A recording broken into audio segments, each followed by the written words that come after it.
अस्सलाम वालेकुम। Cap 7 lecture 70 आज के लेक्चर का आगाज करते हैं। इससे पहले हमने इस चैप्टर में वाइंडिंग अप के कंसेप्ट्स पढ़े। सबसे पहले हमने स्टडी किया मोड्स ऑफ वाइंडिंग अप कितने हैं। हमें पता चला 3 तरह के वाइंडिंग अप के मोड्स हैं, voluntary, subject to supervision of court और by court. Voluntary winding up में क्या होता है, लिक्विडेटर और लिक्विडेशन का जितना भी प्रोसीजर है वो सारे का सारा कंपनी की ज़ेरे निगरानी यानी मेंबर्स की ज़ेरे निगरानी या क्रेडिटर की ज़ेरे निगरानी किया जाता है। कोर्ट की किसी लेवल पे इन्वॉल्वमेंट नहीं होती। Subject to supervision of court का मतलब क्या है कि वाइंडिंग अप के लिए प्रोसीडिंग्स सारी की सारी कंपनी कर रही होगी, लेकिन कोर्ट सुपरवाइज कर रही होगी कि क्या ये सारे प्रोसीजर्स ठीक परफॉर्म किए जा रहे हैं, कहीं किसी क्रेडिटर या मेंबर के साथ कोई ज्यादती तो नहीं हो रही।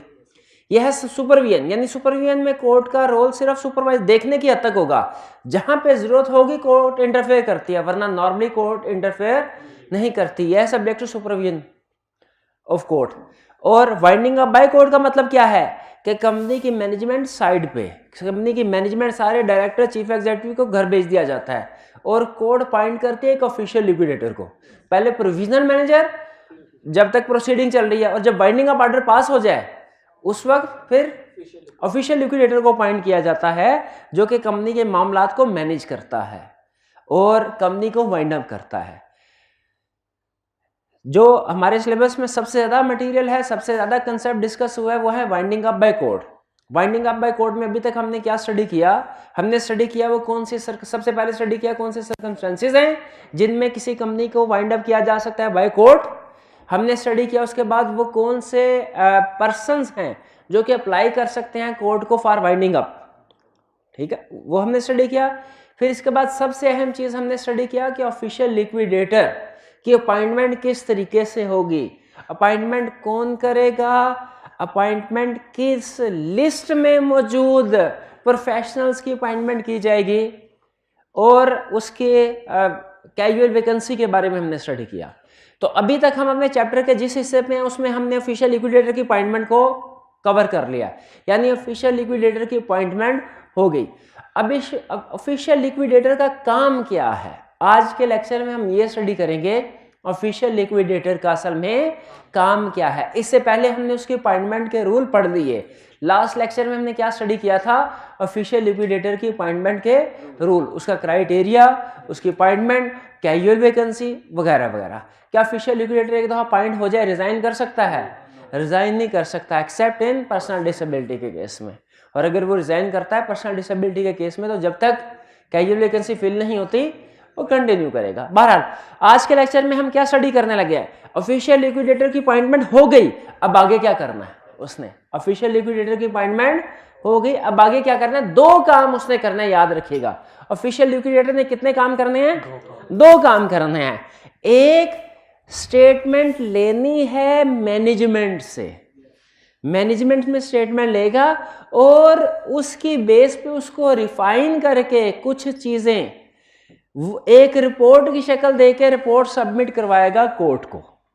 यानी ऑफिशियल लिक्विडेटर ने क्या करना है, एक हाथ से स्टेटमेंट ऑफ अफेयर्स कलेक्ट करनी है मैनेजमेंट से और दूसरे हाथ से रिपोर्ट सबमिट करवानी है कोर्ट को, ठीक है। दोनों में फर्क है, एक है स्टेटमेंट और एक है रिपोर्ट। इन दोनों में फर्क ध्यान में रखिएगा।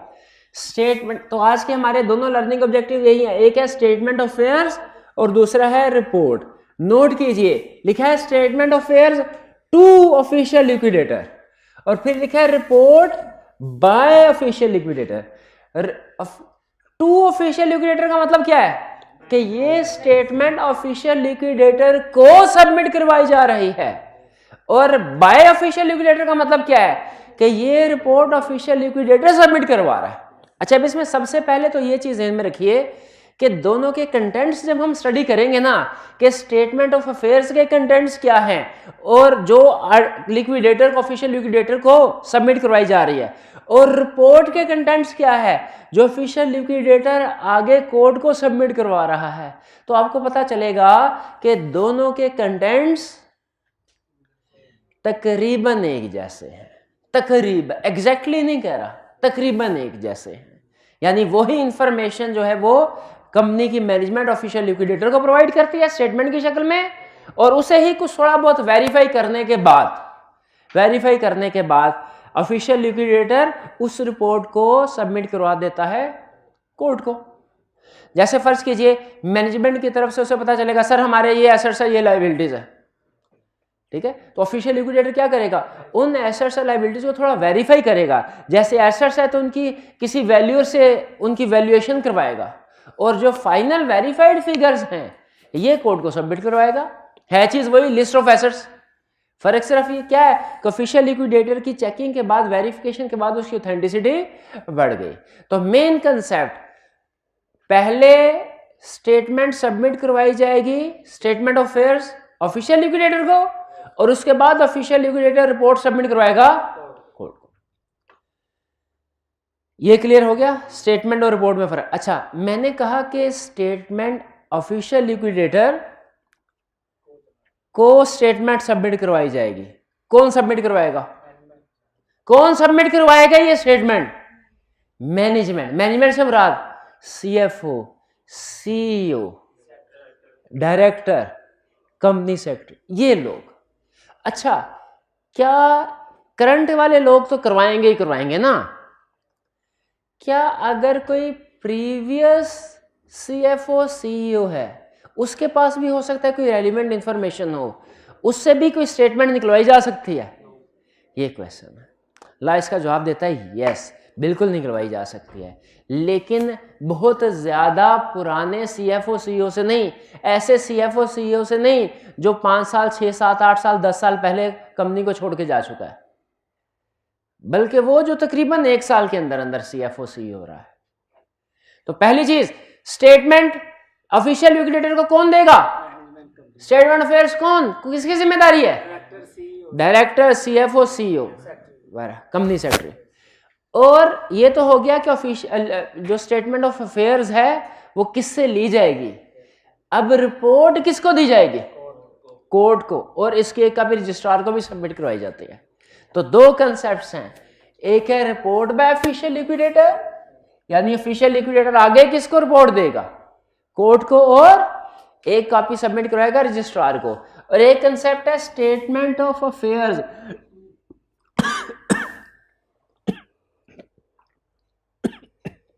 स्टेटमेंट ऑफ अफेयर्स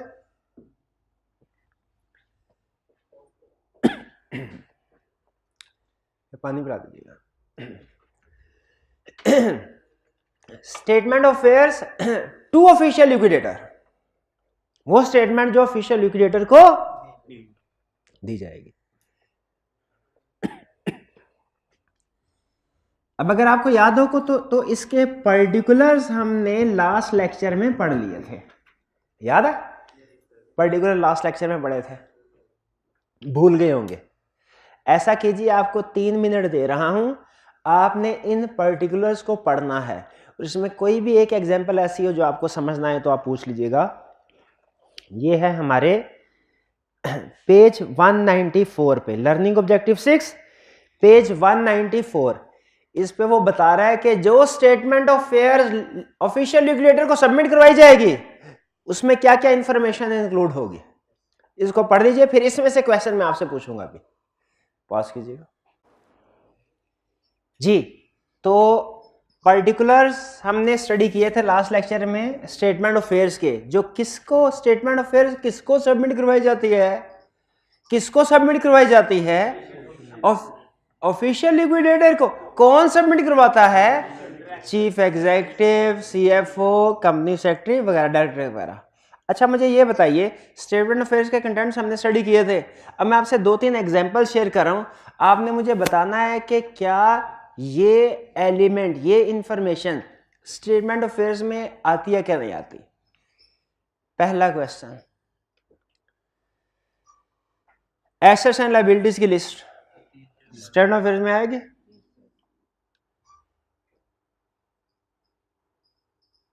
क्रेडिटर्स की लिस्ट, सिक्योर्ड डेट कितना है, अनसिक्योर्ड डेट कितना है, ये लिस्ट आती है? अच्छा, शेयर कैपिटल की इंफॉर्मेशन, शेयर कैपिटल की इंफॉर्मेशन नहीं है।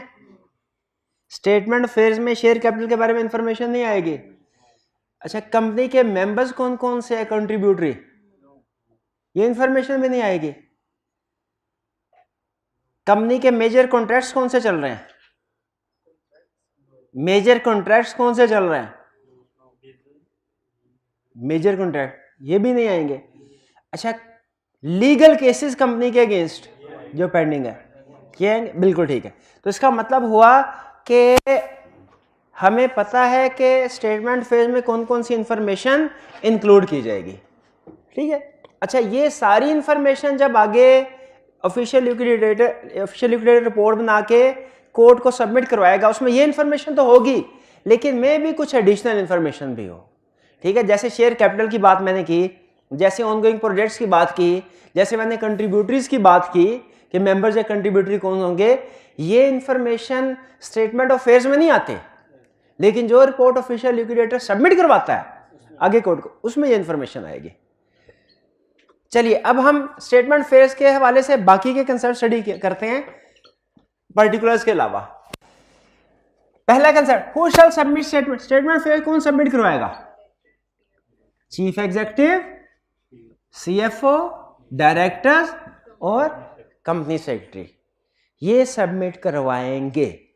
4 लोग, नाम याद रखिएगा, एग्जाम में पूछ सकता है कौन सबमिट करवाएगा, director, CFO, CEO, company secretary.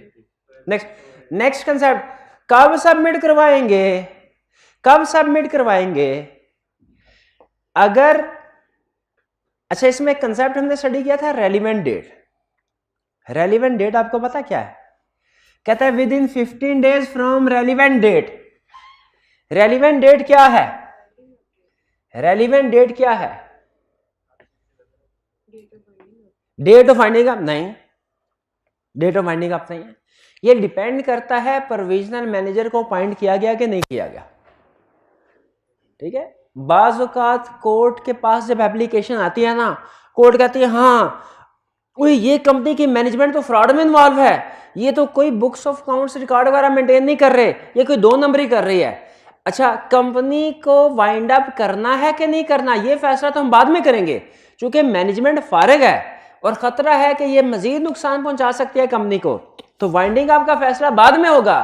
अभी आर्जी तौर पे प्रोविजनली एक पर्सन को हम अपॉइंट कर रहे हैं जो मैनेजमेंट की जगह पे कंपनी को मैनेज करेगा, वो है प्रोविजनल मैनेजर।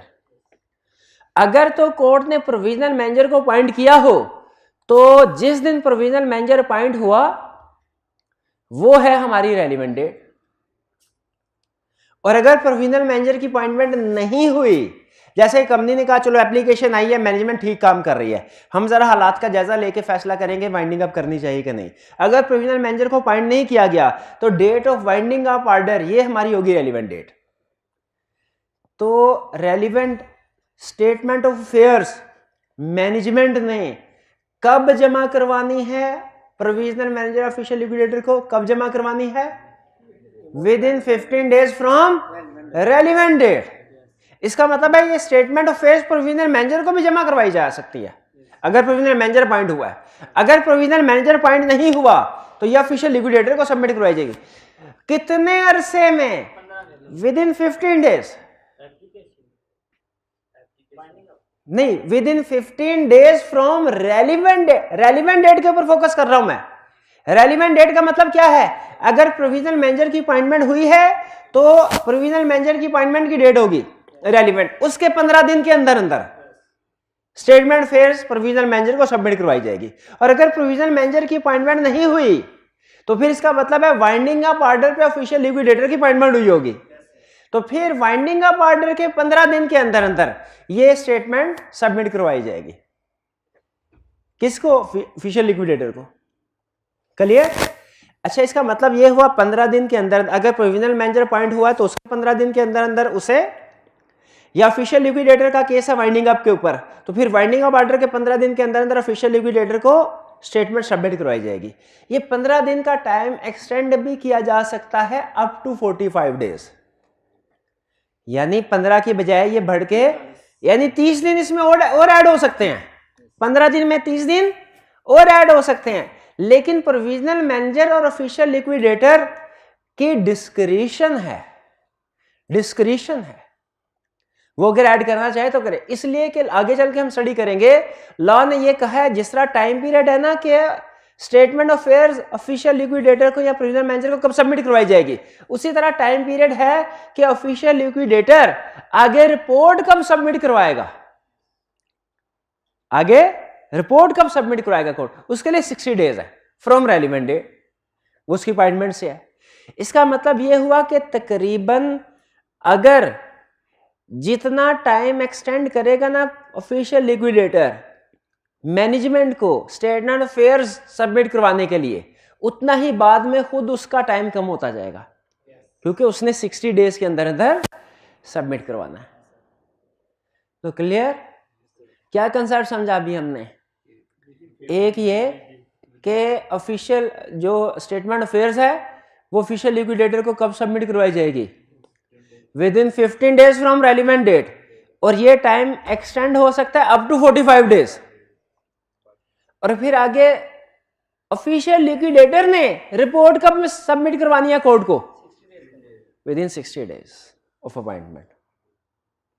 ठीक है, टाइम पीरियड क्लियर हो गया। ये पता चल गया हमें कि स्टेटमेंट ऑफ अफेयर्स किसने सबमिट करवानी है, क्लियर, कब सबमिट करवानी है, ठीक है, जिसको एक्सटेंड किया जा सकता है up to 45 days by provisional manager, official liquidator, court. क्या क्या, हाँ, क्या क्या जमा करवाना है ऑफिशियल, ये हमने स्टडी कर लिया। स्टेटमेंट ऑफ अफेयर्स में क्या क्या इंफॉर्मेशन इंक्लूड होगी हमने स्टडी कर लिया ना। क्या क्या होगी बताइए? एसेट्स और लायबिलिटीज की डिटेल, और बताइए डेट्स, सिक्योर्ड और अनसिक्योर्ड डेट्स में क्लासिफिकेशन, और क्या होगा? डेटर्स के नेम, एड्रेस, ऑक्यूपेशन और amount realised, expected to be realised 180 days के अंदर जहां कंपनी में अपने बिजनेस, हाँ जी, प्रीवियस 180 डेज में जहां कंपनी ने बिजनेस कंडक्ट किया है उस प्लेस की डिटेल, ये सारी इंफॉर्मेशन और कुछ मजीद इंफॉर्मेशन भी स्टेटमेंट ऑफ अफेयर्स में इंक्लूड की जाएगी। रीइंबर्समेंट ऑफ एक्सपेंसेस, अगर इन लोगों को, अब देखें ये लोग घर जा चुके थे, ये लोग कैसे पता चला घर जा चुके थे? वाइंडिंग ऑफ ऑर्डर पास हुआ, जब ऑफिशियल लिक्विडेटर अपॉइंट हुआ, घर जा, इनको घर से बुलाया और इन्हें कहा कि आके ये काम करो, ये स्टेटमेंट बनाओ, तो क्या ये कुछ अपने पैसे मांगेंगे कहीं सर आने जाने का किराया कुछ है, कुछ हमारा टीए कुछ अलाउंस वगैरह तो दीजिए? क्या ऑफिशियल लिक्विडेटर या प्रोविजनल मैनेजर इस स्टेटमेंट को बनाने के एवज इनको कंपनसेट कर सकता है, इन लोगों के जो एक्सपेंसेस हुए उनको रीइंबर्स कर सकता है? लॉ ने कहा यस। ठीक है, प्रोविजनल मैनेजर या ऑफिशियल लिक्विडेटर इन पर्संस को जो से स्टेटमेंट दे रहे हैं, स्टेटमेंट ऑफ अफेयर सबमिट करवा रहे हैं, इनके एक्सपेंसेस रीइंबर्स करवा सकता है। हाँ, ये जाहिर है कंपनी अपनी जेब से थोड़ी देगा, वो कंपनी के ही एसेट्स में से देगा। कंपनी के पास कोई ना कोई कैश पड़ा होगा ना, बैंक में पैसे पड़े होंगे। ठीक है, ये तो स्टेटमेंट ऑफ अफेयर्स देखे, स्टेटमेंट ऑफ अफेयर्स में कैश और बैंक बैलेंस आता है कि नहीं आता? बिल्कुल आता है, कैश एंड बैंक बैलेंस, और ये उस रिपोर्ट में भी आता है जो ऑफिशियल लिक्विडेटर ने कोर्ट को सबमिट करवाने हैं। ठीक है, cash and bank balance common है स्टेटमेंट ऑफ अफेयर्स में भी और रिपोर्ट में भी। ये दोनों कंसेप्ट मिला के इसलिए पढ़ा रहा हूं ताकि आपको फर्क रहे। इकट्ठे जब असल में जब दो चीजें मिलती जुलती होती है ना, उनको कंपैरिजन फॉर्म में पढ़ाना बेहतर होता है ताकि दोनों में डिफरेंस क्लियर रहे। दोनों को आज इकट्ठे पढ़ाने का मकसद ये नहीं है कि दोनों को आप मिक्स कर दें और कंफ्यूज हो जाएं, बल्कि मकसद क्या है कि इन कंपैरिजन आपको दोनों में फर्क रहे। जैसे अभी मैंने आपको फर्क बता दिया, बहुत सी चीजें कॉमन है जो स्टेटमेंट ऑफ अफेयर्स हैं वही रिपोर्ट में भी है, लेकिन कुछ चीजें डिफरेंट भी है।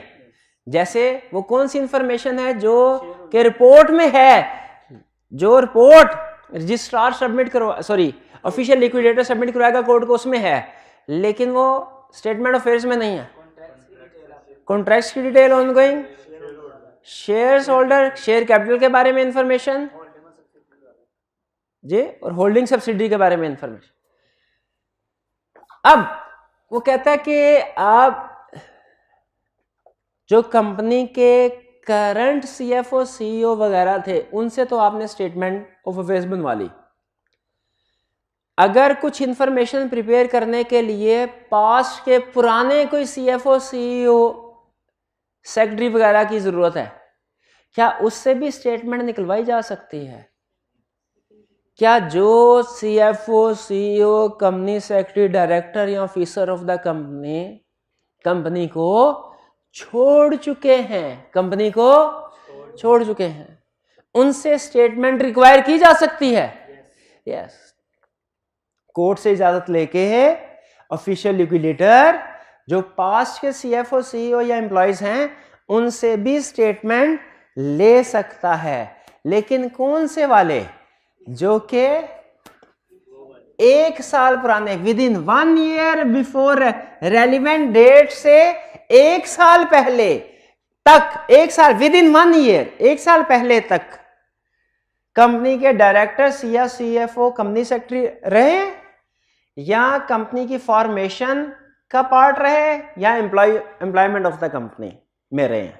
यानी ऐसे लोग जो कंपनी, इन शॉर्ट हर वह पर्सन जिसका कंपनी से कोई ताल्लुक रहा है, किस अरसे में?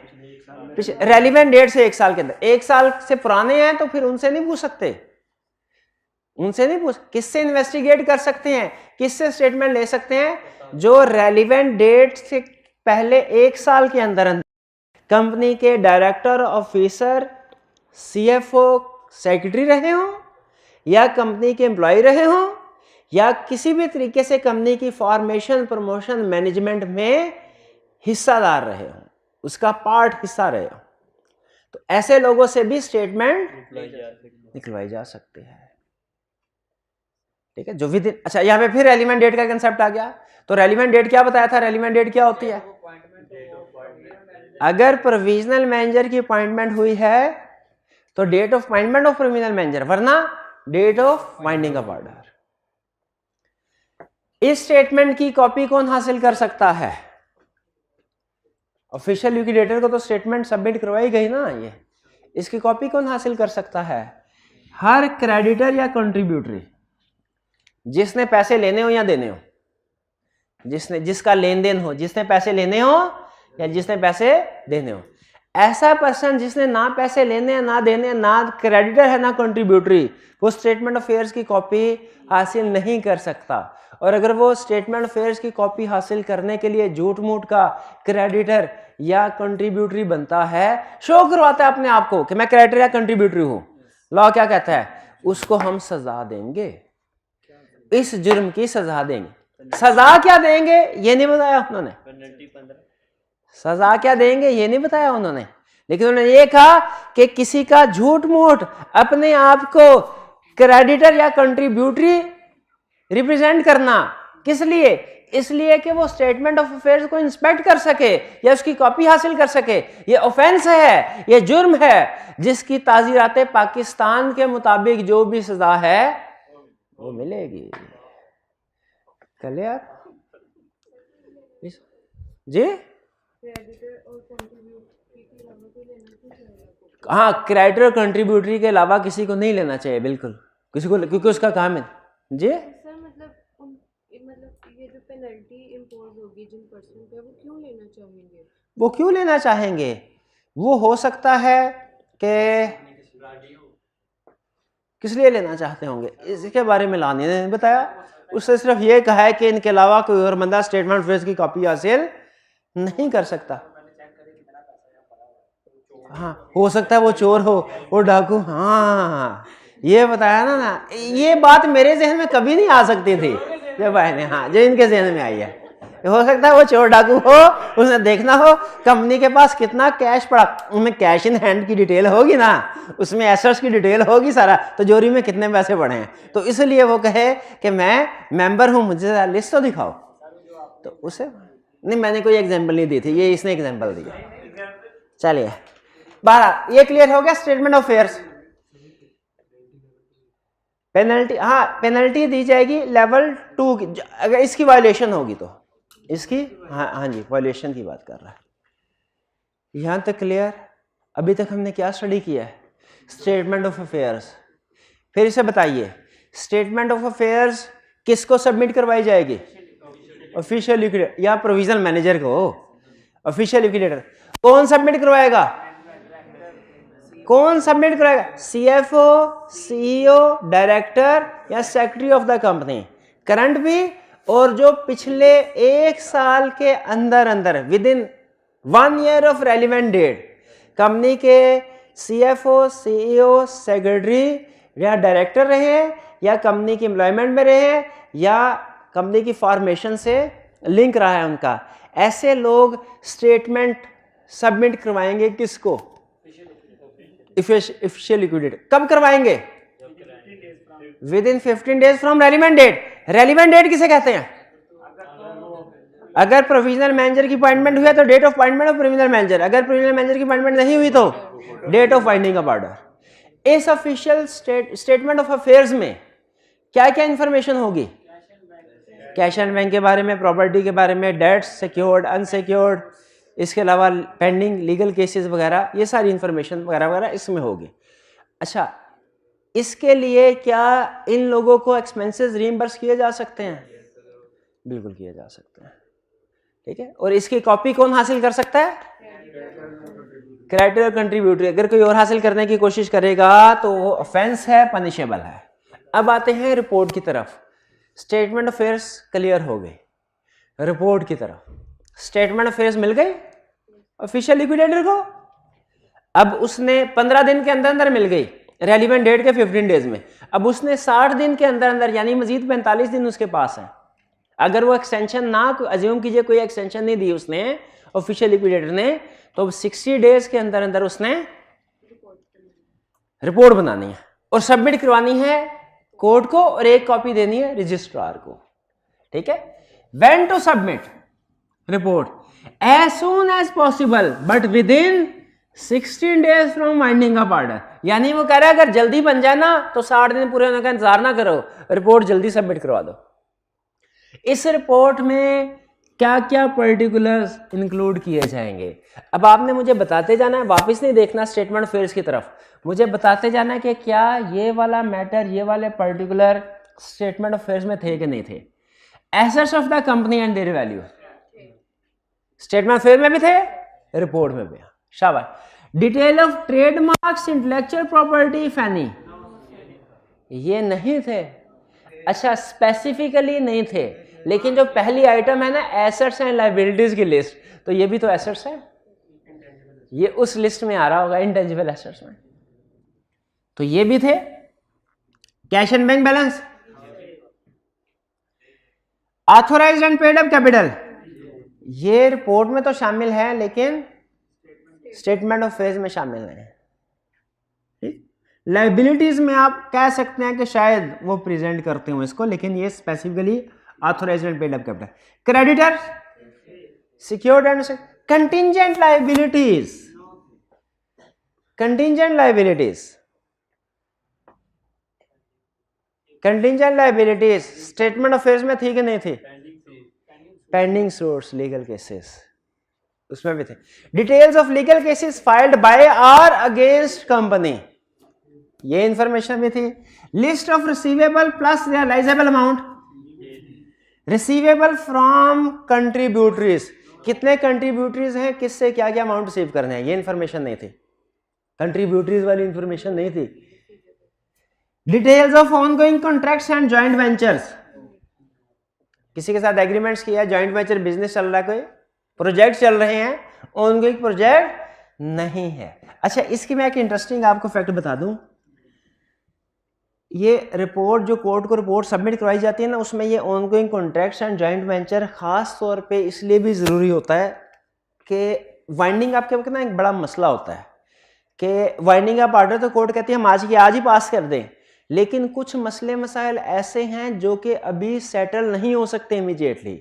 जैसे अगर कंपनी के खिलाफ या कंपनी ने दूसरों के खिलाफ केस फाइल किया है, अब आप खुद सोचें अगर कोर्ट आज वाइंडिंग अप ऑर्डर देके कहे पैसे सारे बांट दो क्रेडिटर्स में, कल कला को उस केस का फैसला कंपनी के खिलाफ हो जाए, उसके लिए पैसे कहां से आएंगे? तो इसीलिए ये जो लीगल केसेस की डिटेल है, जो कंटिंजेंट लायबिलिटीज है, ये कोर्ट के सामने लिस्ट आना जरूरी है। इसी तरह ऑनगोइंग प्रोजेक्ट्स हैं। अब बताइए, अगर कोई प्रोजेक्ट चल रहा है, जैसे फर्ज कीजिए 6 महीने का कॉन्ट्रैक्ट किया हुआ है कंपनी ने, उसमें 2 महीने गुजर गए, 4 महीने बाकी है, एक पर्टिकुलर प्रोडक्ट है वो 4 महीने तक, अगले 4 महीनों तक मुसलसल किसी एक दूसरी कंपनी को सप्लाई करनी है, क्या ऐसे कॉन्ट्रैक्ट को कैंसिल कर देना चाहिए क्योंकि कंपनी को वाइंड अप करार देने लगे? अब कोर्ट ये डिसाइड करेगी कि क्या बेनिफिशियल है, क्या इस कॉन्ट्रैक्ट को पूरा करना ज्यादा बेनिफिशियल है या इस कॉन्ट्रैक्ट को अभी खत्म कर देना और इसके बदले में डैमेजेस पे करना ज्यादा बेनिफिशियल है। तो कोर्ट को इसीलिए सारे जो ऑनगोइंग प्रोजेक्ट्स हैं, ऑनगोइंग कॉन्ट्रैक्ट्स हैं, इनकी इंफॉर्मेशन होनी चाहिए ताकि पता चले कितने कॉन्ट्रैक्ट चल रहे हैं, कौन सा कॉन्ट्रैक्ट कब खत्म होगा। क्योंकि मजीद तो कंपनी कॉन्ट्रैक्ट नहीं कर रही होगी, अगर वाइंडिंग अप ऑर्डर पास कर दिया जाए मजीद कॉन्ट्रैक्ट्स तो कंपनी नहीं कर रही होगी, लेकिन एग्जिस्टिंग कॉन्ट्रैक्ट्स का तो कुछ ना कुछ करना है ना, एग्जिस्टिंग प्रोजेक्ट्स का तो कुछ ना कुछ चलना है, उनको दरमियान में तो नहीं छोड़ सकते। तो इसीलिए उनका जायजा लेने के लिए कि उनके बारे में बेहतरीन कोर्स ऑफ एक्शन क्या हो सकता है, क्या उनको पूरा करना चाहिए या कि जिन लोगों के साथ एग्रीमेंट किए हैं उनसे रिक्वेस्ट करके उन्हें कहना चाहिए कि आप अल्टरनेट सप्लायर ढूंढ लें और ये कॉन्ट्रैक्ट कैंसिल करते हैं। जो भी बेहतर होगा, इस सिलसिले में जो ऑफिशियल लिक्विडेटर है वो भी कोर्ट को अपनी सजेशन देता है कि किस तरीके से कंपनी की वैल्यू को, कंपनी की एसेट्स को हम मैक्सिमाइज कर सकते हैं। फिर detail of holding and subsidy, अगर कोई होल्डिंग या सब्सिडरी कंपनी है उसकी इंफॉर्मेशन और any other information considered in sale, जो भी जरूरी इंफॉर्मेशन हो जो ऑफिशियल लिक्विडेटर समझता है कि रिपोर्ट का हिस्सा होनी चाहिए या जो कोर्ट उससे रिक्वायर करे कि इसे भी रिपोर्ट का हिस्सा बनाओ, ऑफिशियल लिक्विडेटर उसे रिपोर्ट में इंक्लूड करेगा। ये रिपोर्ट किसको सबमिट करवानी है? कोर्ट, और एक कॉपी रजिस्ट्रार को भी। अगर कोर्ट कहे तो ऑफिशियल लिक्विडेटर कुछ और मैटर्स पे भी रिपोर्ट देगा, जैसे manner of formation of company, कि कंपनी के बनने में कोई प्रॉब्लम तो नहीं थे, कंपनी की फॉर्मेशन ठीक हुई, प्रोमोटर्स ने ठीक काम किया, प्रमोशन और मैनेजमेंट ऑफ कंपनी की फॉर्मेशन, इनकॉर्पोरेशन, प्रमोशन या मैनेजमेंट के हवाले से कोई प्रॉब्लम हो ना, जैसे ऑफिशियल लिक्विडेटर को लगे कि इन्हें सही मैनर में ऑपरेट नहीं किया गया, कंपनी को मामलात को सही मैनर में नहीं चलाया गया, तो ऑफिशियल लिक्विडेटर इसके ऊपर भी रिपोर्ट देगा कि सर मैनेजमेंट जो है ठीक नहीं, बोर्ड ऑफ डायरेक्टर्स इनके आते ही नहीं थे, मीटिंग नहीं करते थे 6-6 महीने, ठीक है। तो manner of management of company को किस तरीके से मैनेज किया, अच्छे तरीके से मैनेज किया गया कि नहीं कंपनी को, इसके बारे में कमेंट करेगा।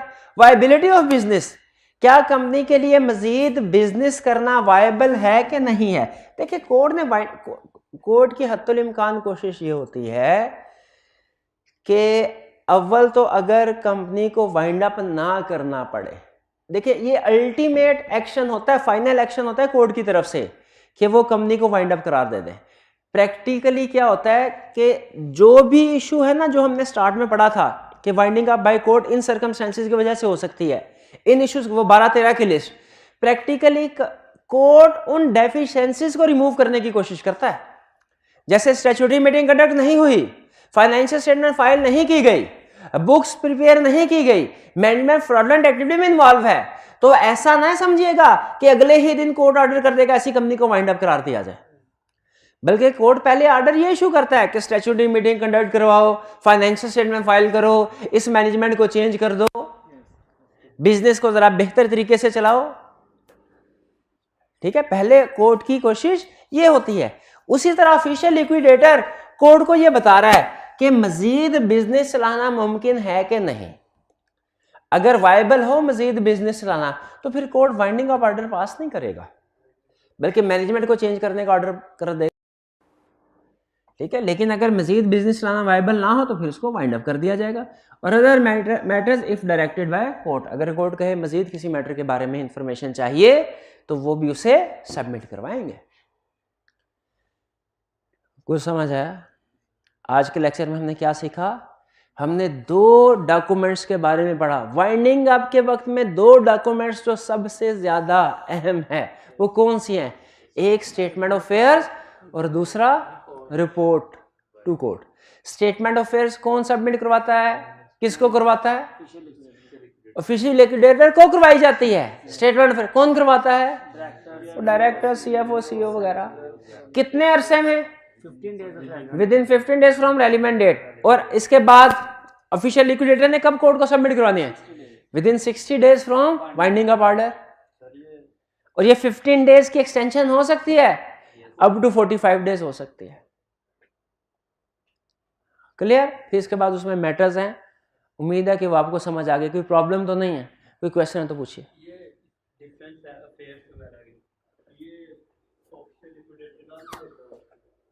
ये सारी इंफॉर्मेशन कहाँ से लेता होगा? जो डिफरेंस आ रहे हैं वो इंफॉर्मेशन कहाँ से लेता होगा? अगर वो इंफॉर्मेशन देखिए, इसमें जो मजीद इंफॉर्मेशन है ना, जैसे authorised and paid up capital है, इस इंफॉर्मेशन को ऑब्टेन करने में भी कंपनी की मैनेजमेंट, सीएफ और सीईओ उसकी हेल्प करते हैं, वरना ये कंपनी के ऑफिशियल रिकॉर्ड से भी देख सकते हैं। कंपनी की लेटेस्ट फाइनेंशियल स्टेटमेंट में इंफॉर्मेशन आ रही होगी।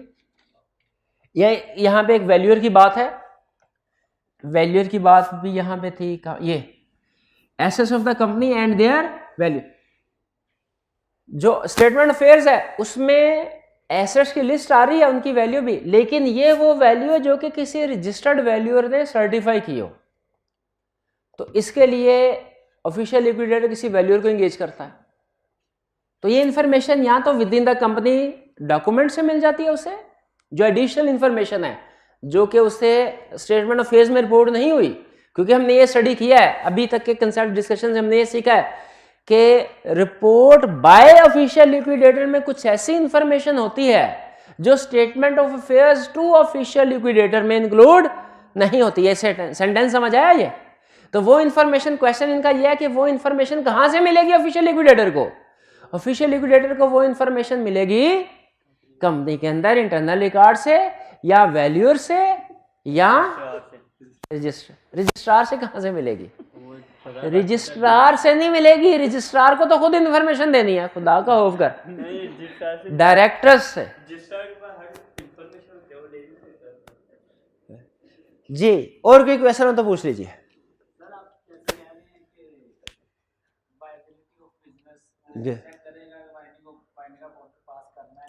वायबिलिटी ऑफ बिजनेस में ऑफिशियल लिक्विडेटर अपना पॉइंट ऑफ व्यू बताता है, आया क्या बिजनेस को कंटिन्यू करना ज्यादा बेनिफिशियल है कि इसी वक्त बिजनेस को वाइंड अप कर देना ज्यादा बेनिफिशियल है। अगर उसको लगे कि कोई ऐसा कॉन्ट्रैक्ट है जो भी पेंडिंग है लेकिन कंपनी के लिए बहुत ज्यादा प्रॉफिटेबल है, तो ऑफिशियल लिक्विडेटर कोर्ट को रिकमेंड करेगा कि सर अभी इस कंपनी को बंद ना किया जाए, बल्कि ये जो 3-4 कॉन्ट्रैक्ट्स हैं इनको कंप्लीट होने दिया जाए, उसके बाद वाइंडिंग अप, क्योंकि इससे कंपनी की वेल्थ बढ़ेगी। प्रॉफिटेबल कॉन्ट्रैक्ट है, कंपनी की वेल्थ बढ़ेगी, इससे क्रेडिटर्स को पेमेंट करने में आसानी होगी।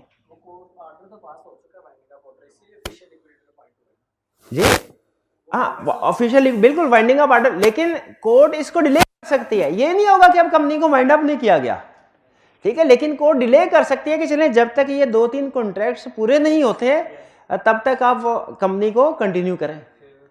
वाइंडिंग अप ऑर्डर तो ठीक है, पास हो गया, ठीक है, इसका ये मतलब नहीं वाइंडिंग अप ऑर्डर कैंसिल हो जाएगा, लेकिन उसको पोस्टपोन किया जा सकता है ताकि एग्जिस्टिंग कॉन्ट्रैक्ट्स कंप्लीट हो सके, प्रोवाइडेड कि एग्जिस्टिंग कॉन्ट्रैक्ट ज्यादा बेनिफिशियल है कंपनी के लिए।